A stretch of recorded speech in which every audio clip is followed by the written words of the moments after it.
nos reímos porque siempre nos cuesta volver a empezar. Habíamos dejado pasar unos días con este lío de las Navidades, los Reyes Magos y bueno, y la pandemia flotante que nos afecta un poquito a algunas personas cercanas a la familia. Y la verdad, nos paramos el otro día pensando que seguíamos y ha pasado casi una semana. En cualquier caso, pues vamos a retomar el punto siguiente dentro del esquema del capítulo cuarto, vamos a llamarle así, de Padre Caffarel, la oración. Hoy vamos a tratar el punto 243, Trosir, casa de oración. Bien, para nosotros será una conferencia un poco personal porque contaremos sobre todo el hecho de haber participado nosotros en una de las semanas de oración en el año 1989, a poco de haber sido nombrados responsables del movimiento. Y querríamos de todas formas situar qué significa la casa de Trosir en el pensamiento y en la vocación del Padre Caffarel sobre la oración. Trosir era una casa que la muestro aquí, un palacete, un château francés, típicamente francés. Estaba al norte de París, a unos 80 kilómetros, en Beauvais, y en 1965 se le ofreció al Padre Caffarel sustituir al Padre Doncoeur, que ya era el que estaba allí como lugar, digamos, de ejercicio, lugar de, en cierto modo, de reuniones y imagino que también de oración. Pero el Padre Caffarel, cuando recibió esta noticia, pensó si es que iba a ser una casa de ejercicio. Dice, bueno, de esto ya hay mucho y no es lo que yo quisiera. Él pensaba en fundarlo, o en refundarlo, vamos a decirlo así, como una casa de oración.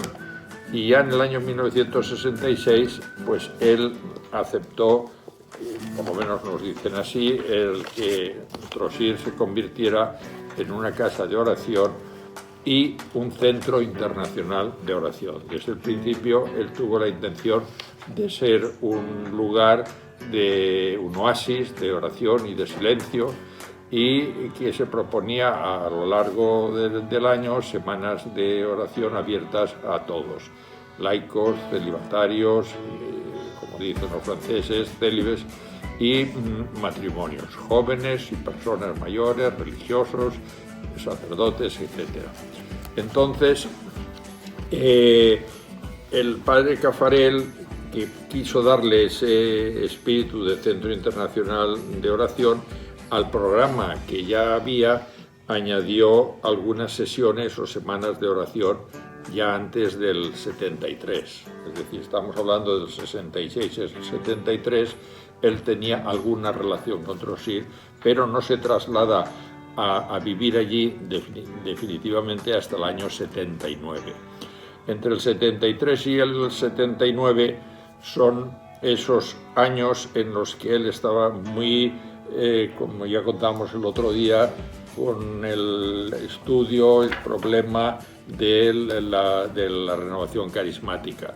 Y de alguna manera también en Trosir fue un lugar donde él recogió y hizo la experiencia de esta renovación carismática hasta que después, como contamos el otro día, pues se suprimió. Entonces nosotros, desde el año 79 que él ya fijó estas jornadas de oración, por ejemplo, aquí tenemos un folleto de las que fueron en el año 89, que es cuando nosotros fuimos. En el año 89 había semanas de oración en enero, febrero, marzo, abril, mayo. El mes de junio lo tomaba él como descanso y no estaba allí. Julio, 2 de julio, 2 en agosto, septiembre, octubre también en blanco, digamos, sin estas semanas, luego noviembre y diciembre. Es decir, que había 12 sesiones o semanas de oración animadas por él y por un equipo de consagradas, digamos, sí, laicas consagradas que le ayudaban al padre Caffarel. Entonces, ¿cuál era el espíritu de Trossir? Por un lado, podíamos hablar del espíritu de Trossir y luego hablar de lo que fue nuestra experiencia. El espíritu de Trossir era un espíritu de silencio absoluto, de esa rigidez de padre Caffarel, de que todo estuviera bien establecido y cronometrado, pero a la vez era un lugar donde se podía tener no solo una conversión personal, sino una escuela, es decir, aprender a orar con sus tres vertientes que decía padre Caffarel: la enseñanza del cuerpo y la importancia del cuerpo en la oración, el espíritu, digamos, del encuentro con Jesucristo y no me acuerdo qué tercera de repente. Bueno, la unión un poco. Y una unión mística muy, muy profunda. Bien, nosotros entonces podemos casi contar, porque es la mejor cosa, es contarlo sobre la experiencia nuestra. Nosotros, como habíamos hablado con el padre Caffarel, ya lo hemos dicho en alguna otra de las conferencias anteriores, pues nos dijo que por qué no íbamos a hacer una semana de oración. Y entonces pues le dijimos, bueno, pues vamos a ir con toda la familia. Entonces nos dijo, bueno, cuidado que toda la familia hay un límite de edad, que los hijos tienen que tener 17, 18 años para poder participar. Por tanto, de nuestros 4 hijos, pues hubo uno que se quedó en casa con mi madre, con la madre de Mercedes, y nosotros emprendimos un viaje con los otros 3 que aceptaron ir allí, a pesar de que, como es natural, todo era en francés. Unos estaban, porque habían dado cursos de francés en el colegio, algo preparados, algo conocedores de la lengua, pero el tercero, las dos eran Mercedes y Natalia, las mayores chicas, y en cambio el hijo, el tercero, ya había cogido Álvaro aquel cambio que se produjo en la enseñanza, donde el inglés ya tomó una posición primordial y por tanto no tenía ni idea del francés. Pero aceptó ir, a pesar de todo, y dice, bueno, ya es muy fácil. Y eso fue un poco el principio de la decisión de ir en un verano, en las vacaciones, una semana, y fuimos, no me acuerdo ya si era julio o agosto, creo que era agosto. Sí, yo quería, bueno, hemos contado tantas veces que Álvaro me decía, vamos a contar eso que es tan personal, pero yo, no sé, ustedes no lo han oído, y además yo creo que si no partimos de un testimonio, esto de la oración, pues al final no se acaba de entender. Bien, el padre Caffarel nos dijo que estaba muy contento que fuéramos porque habían ido muchas veces padres, hijos por separado, pero fue la primera vez en que fue una familia.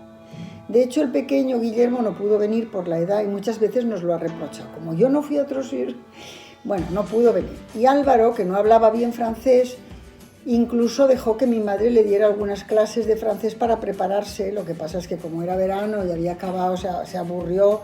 Y bueno, yo le dije, pues yo procuraré traducirte las cosas y tal. El padre Caffarel, claro, con una manera de pensar, y luego lo hemos comprendido y lo hemos vivido, porque si lo decimos en la oración, no nos dejes caer en la tentación, es que la tentación existe, ¿no? El padre Caffarel nos dijo, mirad, cuando el reino de Dios se va a extender, cuando va a haber algo que lo vaya a ayudar, pues siempre hay una tentación porque el mal lo combate. Entonces, si tenéis problemas para venir, pues algún problema parece inesperado, nos llamáis y nos pondremos en oración.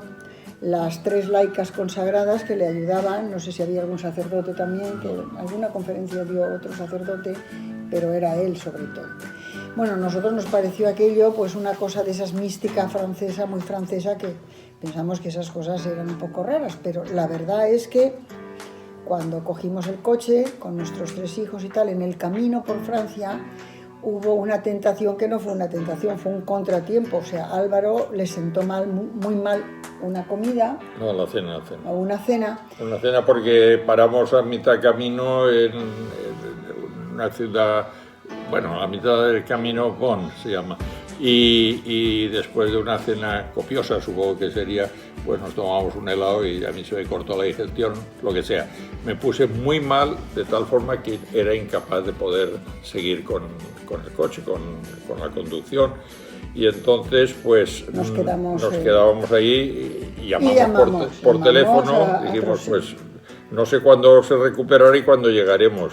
Y nos contestaron claramente, decir, bueno, nosotros cerramos a las 7 de la tarde. Si ustedes calculan que llegan, pues vengan, y si no, pues no vengan. No podíamos entrar ya comenzada la sesión, para así decir. Entonces, pues, y nos vamos a poner a rezar. Sí, exacto. Bueno, entonces, pero, de las dos hijas, pues una acaba de sacarse el carnet y decidió tomar el volante, y la otra a su lado con los mapas. En aquella época ni había GPS ni había nada, y era un lío de las carreteras francesas en pleno verano, en agosto. Y además había que rodear París, que tampoco era fácil porque nosotros veníamos del sur de España, ¿no? Y entonces al final yo pasé un viaje terrible, lo recuerdo, con paradas continuas para... Yo iba detrás rezando. Y Álvaro, nuestro hijo, que ya estaba estudiando medicina, o iba a empezar medicina, pues estaba un poco ayudando a su padre. Bueno, llegamos a las 7 menos 5, o menos 10. Sí. Entonces, lo llevan muy a rajatabla, muy tal. Llegamos y están separados, cada uno en una habitación, no para nada, sino para que no hables, porque el silencio es total, incluidas las comidas. Entonces Álvaro se fue a su habitación, el pobre a regular, yo a la mía, cada uno de nuestros hijos a la suya. Yo estaba preocupada, y sobre todo por Álvaro, nuestro hijo. Le dije, si no lo puedes soportar, hazme una seña. Y en la casa no se puede hablar, pero hay un bosquecito bastante cerca, yo salgo y nos vemos. Y digo, no te preocupes, mamá. Bueno, total, esa noche primera hubo una presentación de las personas que habíamos ido a hacer la semana de oración. Tú no pudiste estar presente porque estabas en la cama. Claro. Y como no se podía hablar, creo que Álvaro ni se enteró. Yo no me enteré de quién era matrimonio, porque había un par de matrimonios o tres, no sabía quién era el marido de la mujer. Aquello se llevaba a rajatabla, pero nosotros pues éramos una familia un poco insólita dentro de aquel conjunto de individualidades, vamos a decirlo así. Sí, porque además, como buenos españoles, no hablábamos, pero por señas nos decíamos algunas cosas, así por gestos, ¿no? Con lo cual, pues conseguíamos en cierto modo una pequeña comunicación, porque a mí me preocupaba, pues eso, que Álvaro no se aburriera y no tal, Natalia le dolía la espalda, bueno. Entonces, esa noche el padre Caffarel hizo una presentación y lo vimos pues por primera vez actuando allí. Era impresionante. Yo no sé cómo conseguía, con aquella pequeña estatura, con aquella... que una sala que estuviera llena de gente, pues a los 5 minutos de estar él presente hubiera un silencio total, esperando. No, ya lo había antes. Sí, antes, eso sí, digo. 5 minutos sí. Antes nos hacían... Eso digo, que nos preparaba con 5 minutos para silencio, ¿no? Para escuchar en silencio. Entonces, allí descubrimos muchas cosas que no habíamos utilizado tanto en España. Bueno, nuestros hijos quisieron hacer esto porque nosotros hacíamos oración en familia. Y creemos que si eso no hubiera sido una experiencia anterior, igual no se hubieran animado tanto, pero bueno, no se hubieran querido hacerlo, lo hubieran aceptado. Tenían esa cierta experiencia de oración en familia, que antes de ayer encontré yo una cartita de nuestro hijo Guillermo, el que no fue, diciendo lo que había significado la oración en familia para él. Lo había escrito a los 14 años o así. Y es muy bonito leer eso, porque te emociona pensar que lo poco que hicimos, ese esfuerzo, pues había servido para tanto, porque claro, el Señor actúa donde tú pues solamente haces un intento y no llegas, ¿no? Bien, entonces pues las comidas eran en silencio se desarrollaba todo. Eso ya fue la primera cosa, a la que no estábamos acostumbrados, porque los ejercicios espirituales Sí, hablaba el sacerdote, pero luego hablábamos las parejas y entre nosotros, allí todo era en silencio, estábamos separados. Luego la importancia de la posición del cuerpo, que yo estaba buscando una cosa un librito, que es este, el cuerpo y la oración. Entonces, pues nos poníamos en los banquitos estos de oración que se utilizaban en TSE y en muchos sitios de Zen, o bien sentados en unos banquitos bajos que había en la capilla, pero el padre Caffarel explica dice que la idea de asociar el cuerpo a la oración se puede hacer si uno no piensa mal del cuerpo. Hay que pensar justo, negar las doctrinas dualistas que consideran el cuerpo y el alma como dos realidades más o menos independientes y antagonistas. Para unos la materia es despreciable si no es mala, y otros no ven en el cuerpo más que una prisión de la que el alma debe evadirse para unirse a Dios. Entonces, lo que en realidad el hombre es una unidad, dice el padre Caffarel, un cuerpo animado, un alma encarnada, todo uno. Entonces, yo no diría el cuerpo que yo tengo, sino el cuerpo que yo soy.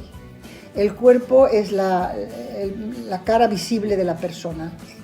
Bien, entonces es muy bonito esa utilización del cuerpo, porque dice que puede perturbar la oración si la respiración es desordenada, superficial, o no estás del todo inmóvil, no estás estable, o al mismo tiempo estás como dormido, que tienes que estar, o sea, al mismo tiempo que tienes que estar estable, tienes que estar en una actitud despierta, ¿no?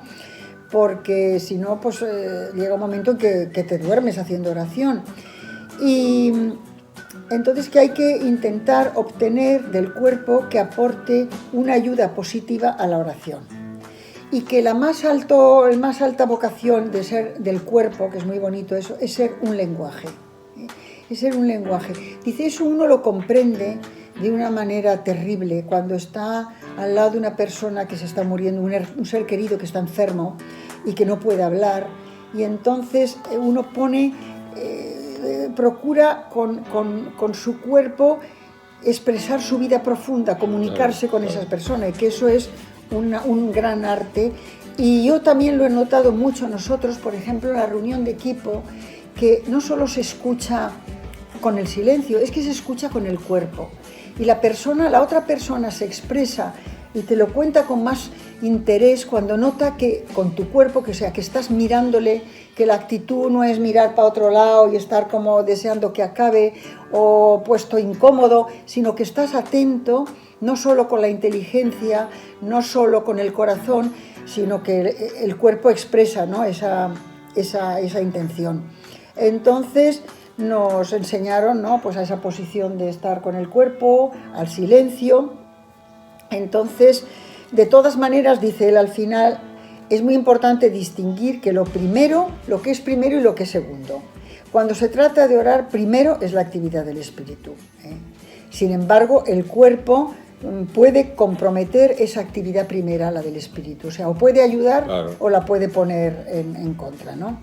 Bueno, entonces dice, de todas maneras es normal que es verdadero que se puede rezar, y de una manera admirable, en la enfermedad y en la infirmidad, o sea, y estando que no te puedas mover, infirme, o con un cuerpo que está torturado por el sufrimiento. Es otra manera de participar en la oración, que es unirte a la oración de Cristo en la cruz.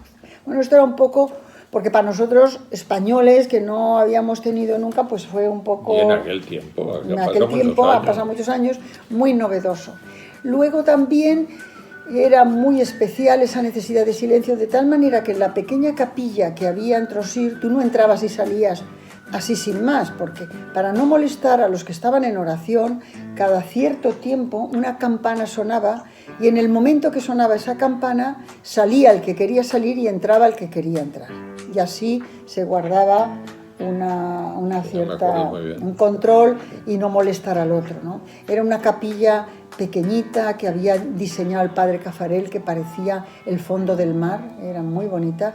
Y allí pues era donde teníamos las Eucaristías y la oración. Yo he traído aquí 3 textos de las 3 laicas consagradas que le ayudaban y que además eran buenísimas para explicar, porque el padre Caffarel en aquel momento estaba ya muy mayor, se cansaba. Y yo creo que él tenía menos conferencias porque había ratos de oración personal, ratos de oración conjunta, conferencias del padre Caffarel o de alguna de estas chicas, de estas laicas consagradas. También había la oración de Jesús, que es la oración del peregrino andando por el... Porque claro, los alrededores eran muy bonitos, con unos árboles altísimos. Había diferentes. Y luego una noche de adoración completa, toda la noche de adoración. Y luego te podías confesar con el padre Caffarel o consultarle alguna cosa. Bueno, es que es muy bonita esta imagen de las tres chicas que vivieron al lado del padre Caffarel, y una de ellas, Jean-Marie, que además la conocemos y la recordamos bien, decía, ¿cómo hacía el padre Caffarel oración? Y decía, para mí la respuesta está en buscar en lo que buscaba, la respuesta está en buscar en su oración, en esa especie de búsqueda del rostro de su Señor en la oración. Ese Señor, a la vez Dios santo y Padre de ternura, al cual él como delante del sol, se colocaba largamente, había como impreso en él esa doble imagen, de Padre de ternura y de Dios omnipotente y que impresiona, ¿no? Dios santo, no en el sentido de la perfección moral, sino de esa santidad bíblica que habla de la alteridad radical, o sea, el completamente otro. El otro día justo lo estábamos hablando Álvaro y yo.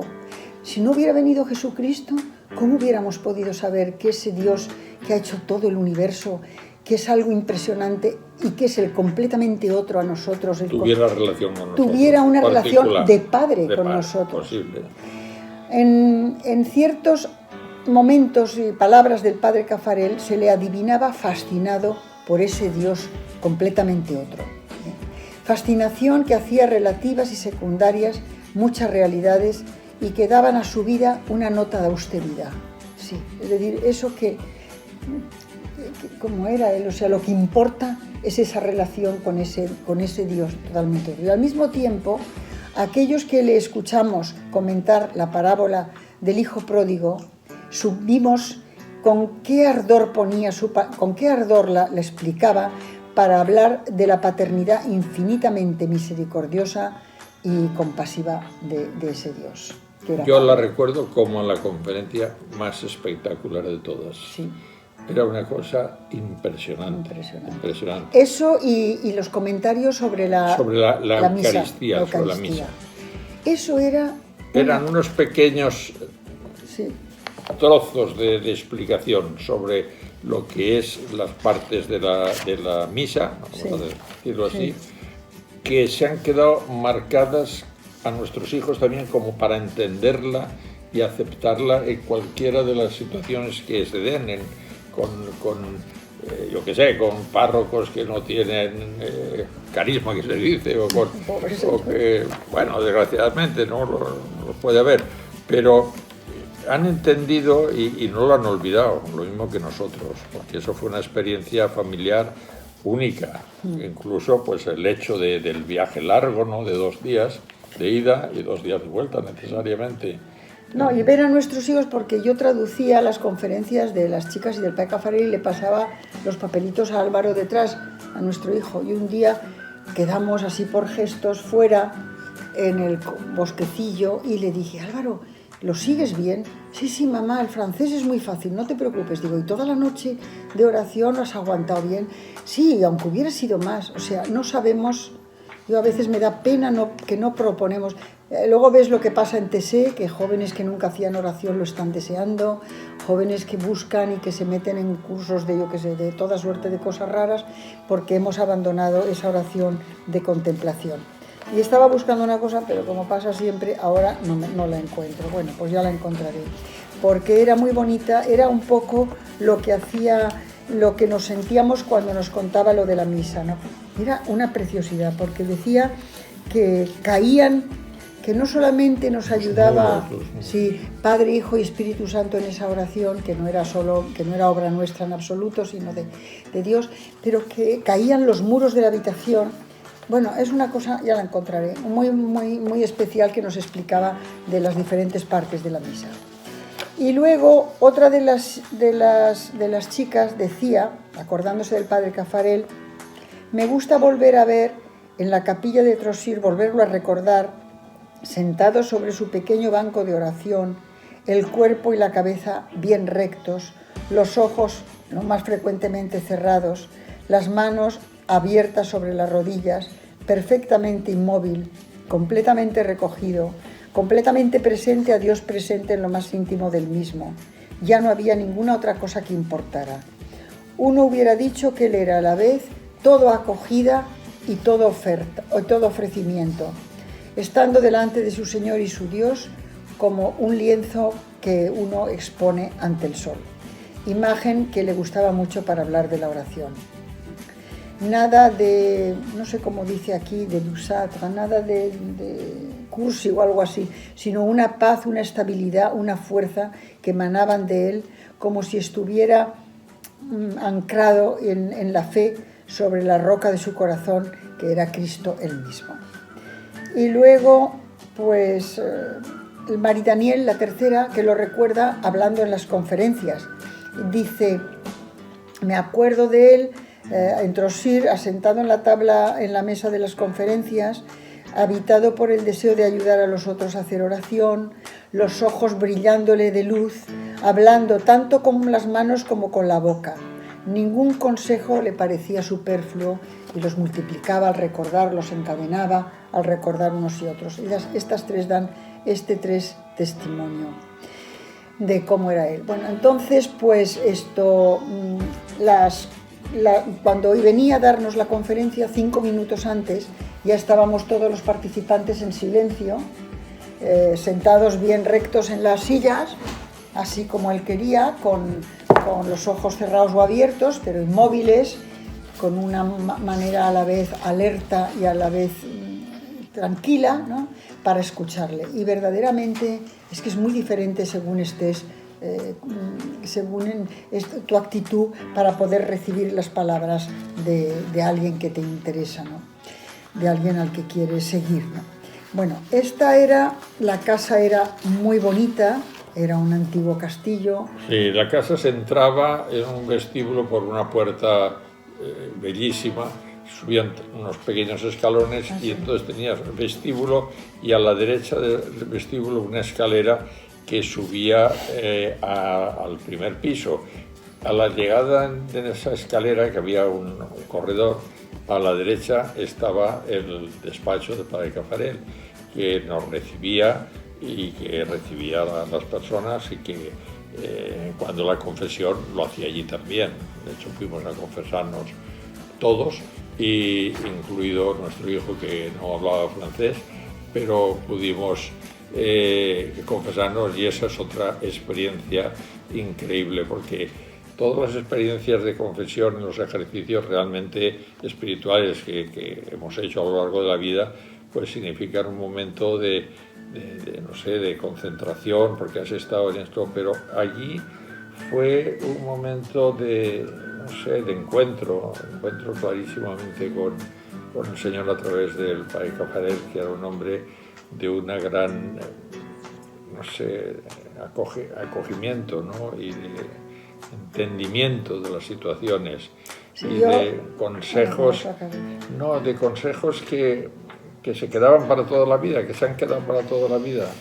Entonces, yo solo he tenido otra experiencia como esa cuando, y a otro nivel, menor, en Ars, precisamente en el pueblo del cura de Ars, con otro sacerdote que había allí, que se ve que estaba lleno de la mística de ese lugar que le había pasado el cura de Ars a él.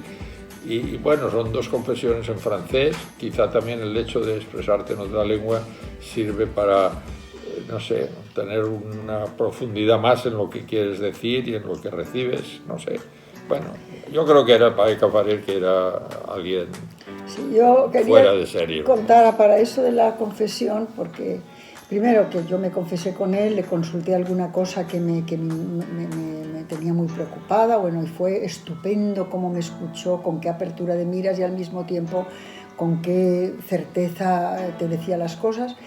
Pero nuestro hijo, que era español y que se expresaba mal en francés y que le costó decidirse confesarse, cuando ya se había confesado, era Álvaro, tenía 18 años, pues yo me acuerdo que saliendo al jardín por esa puerta de esa casa preciosa, que había unos árboles delante, pues de repente hay una voz, mamá, mamá, y yo digo, ¿dónde está? Miré, y estaba en lo alto de un árbol, pero altísimo, él hacía alpinismo, Álvaro, y le digo, pero Álvaro, ¿qué haces ahí? Dice, estoy leyendo la Biblia. Y yo digo, pero, ¿cómo te has subido ahí arriba? Y dice, es que estoy muy contento, me he confesado y estoy leyendo la Biblia. Digo, pero ¿por qué te has subido ahí tan alto? Y dice, porque Zaqueo también se subió a un árbol. Digo, bueno, pero era una higuera que era pequeñita, no era una cosa tan... Pues estaba ahí arriba de tanta alegría que tenía de haber podido confesarse. Y hay otra cosa también que no creo que te lo he dicho nunca, pero lo voy a contar ahora. Bueno, si te pues parece esperaré, bien. como si fuera uno de los demás.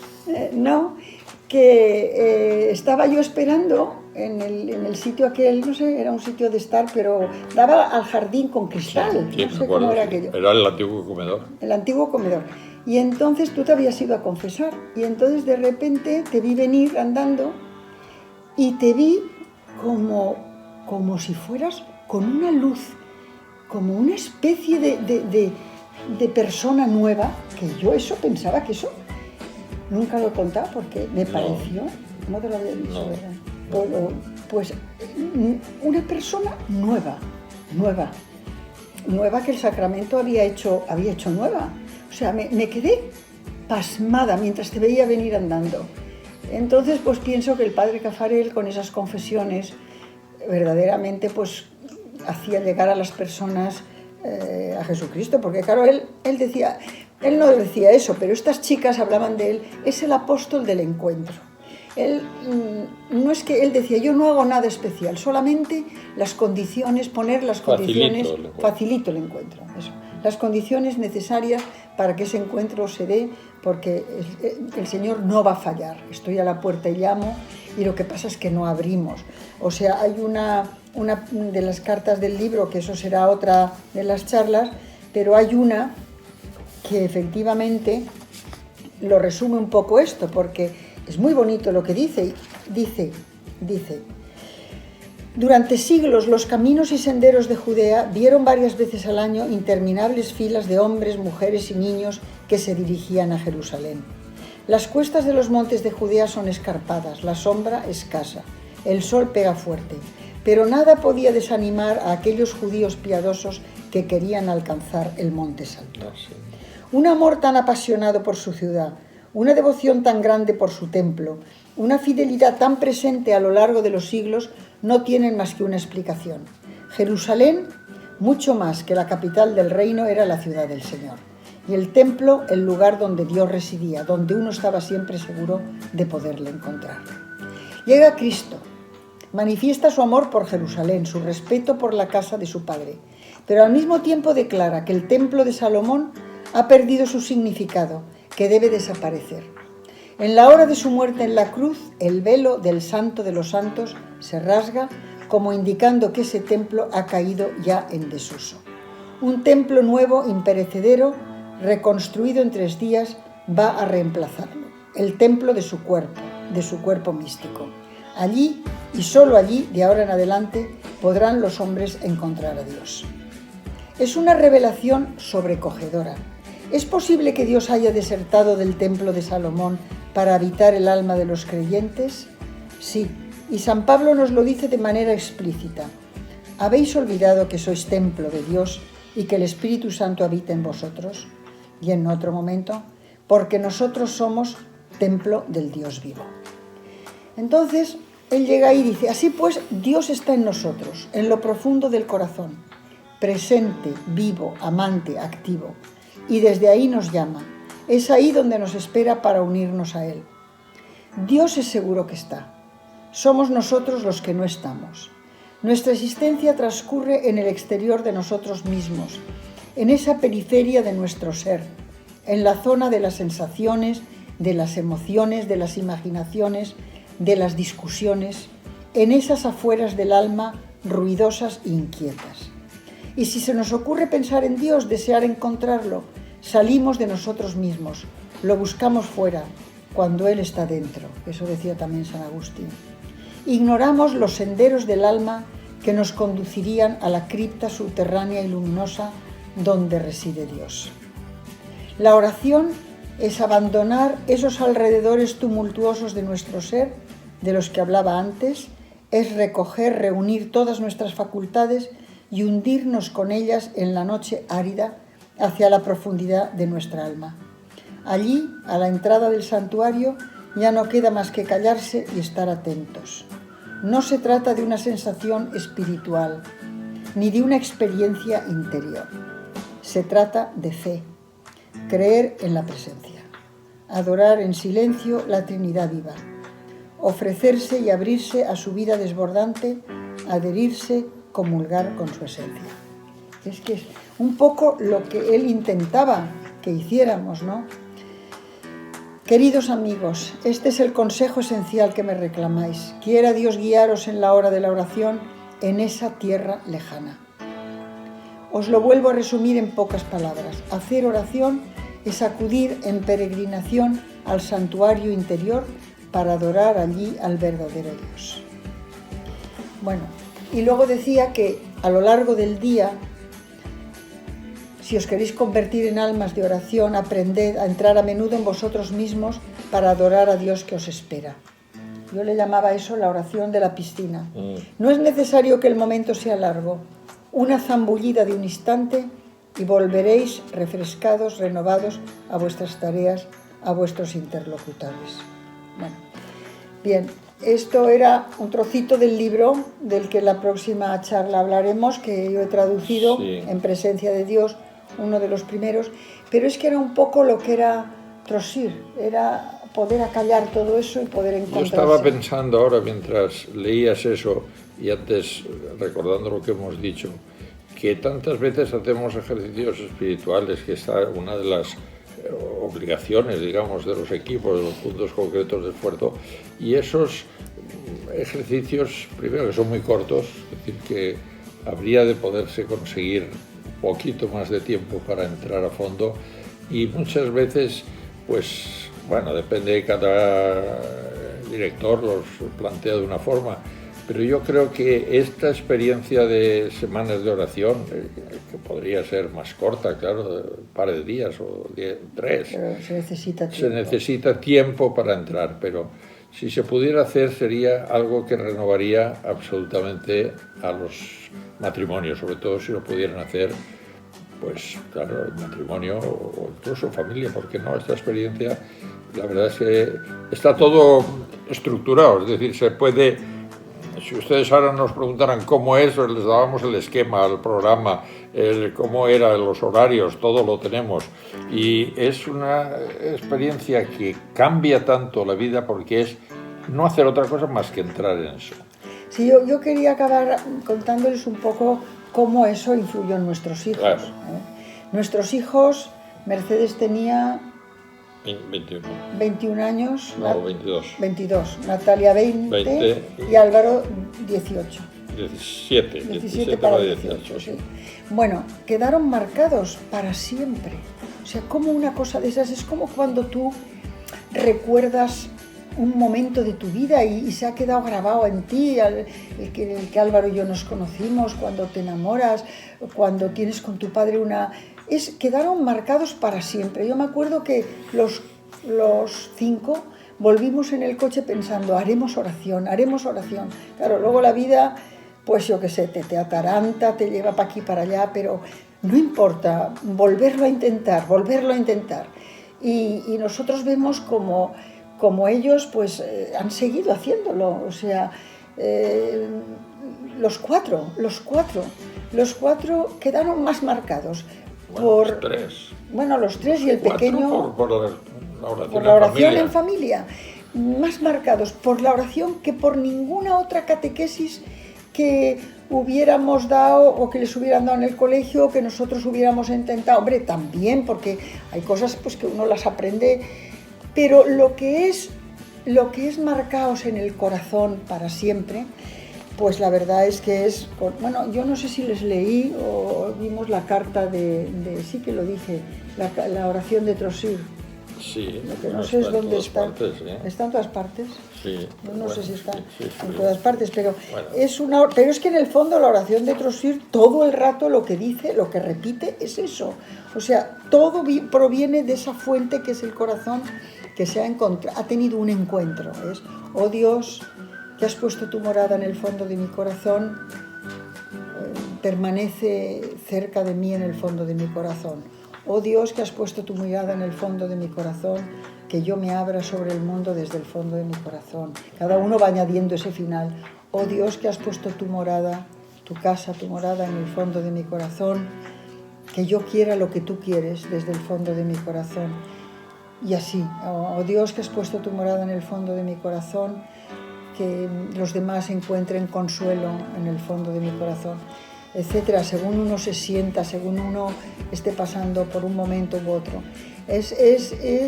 Estaba todo basado, todo lo de Trossir era un encuentro de corazón a corazón. Sí.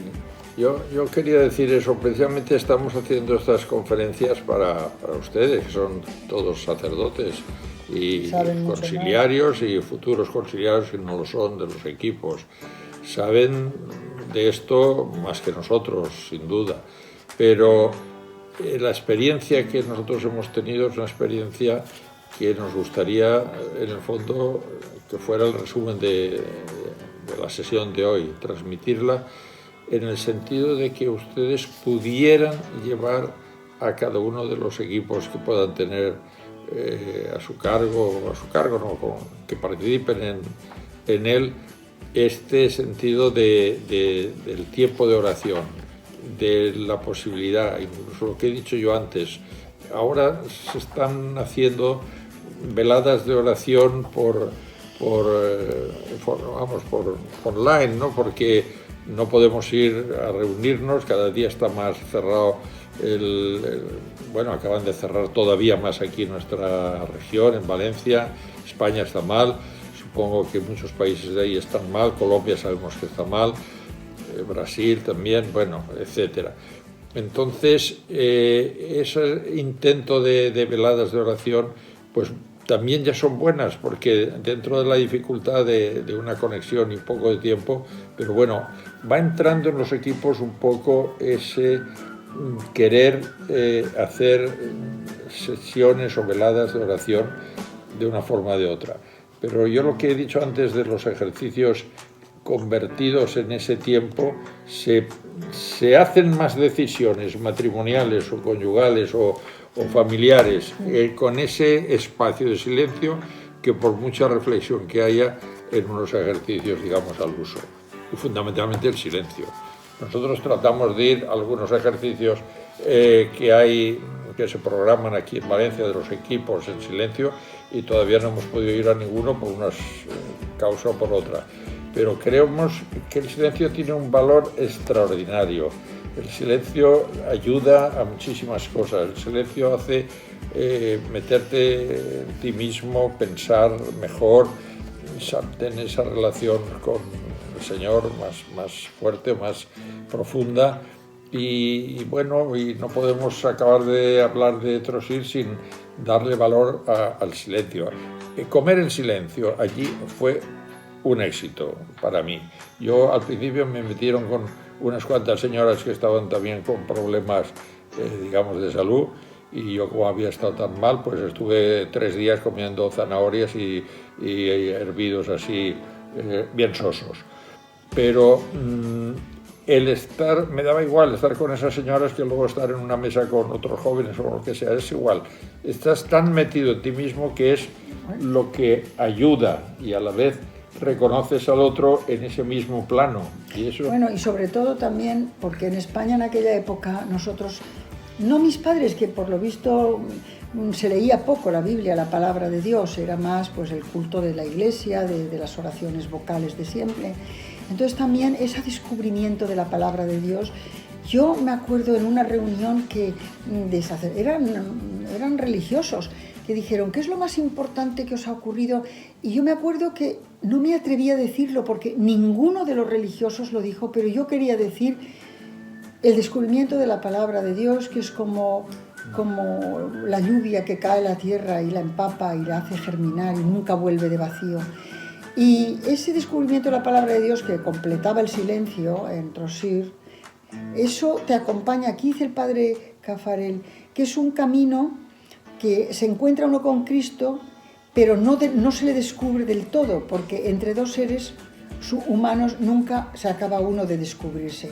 Dice, el Cristo que yo encontré a la edad de 20 años, hoy, a los 70, lo busco, lo encuentro, lo busco más, lo deseo. En la medida en el que uno lo posee, lo desea cada vez más. He aquí mi historia. Y yo diría que nosotros, yo lo he notado en Álvaro, ya es la hora, ¿verdad? Casi lo sigue. Que cuando estamos en la misa, yo oigo ahora las palabras de la misa, que las he oído toda mi vida, y el evangelio y el salmo de las misas y las lecturas, lo oigo completamente de una manera nueva. Es como si tuviera un significado potentísimo que antes pues no lo descubrí. O sea que muchas veces decimos lo más importante de nuestra es la Eucaristía, y es verdad, pero la Eucaristía se complementa y se hace fructificar con la palabra de Dios también. Entonces, eso es lo que nosotros, las dos cosas, más el silencio, es lo que vivimos en Trossir. Y nos despedimos ya. Hasta la próxima. Hasta la próxima. Esta vez no tardará tanto, una de otra. No. Adiós. Buenas tardes. Gracias.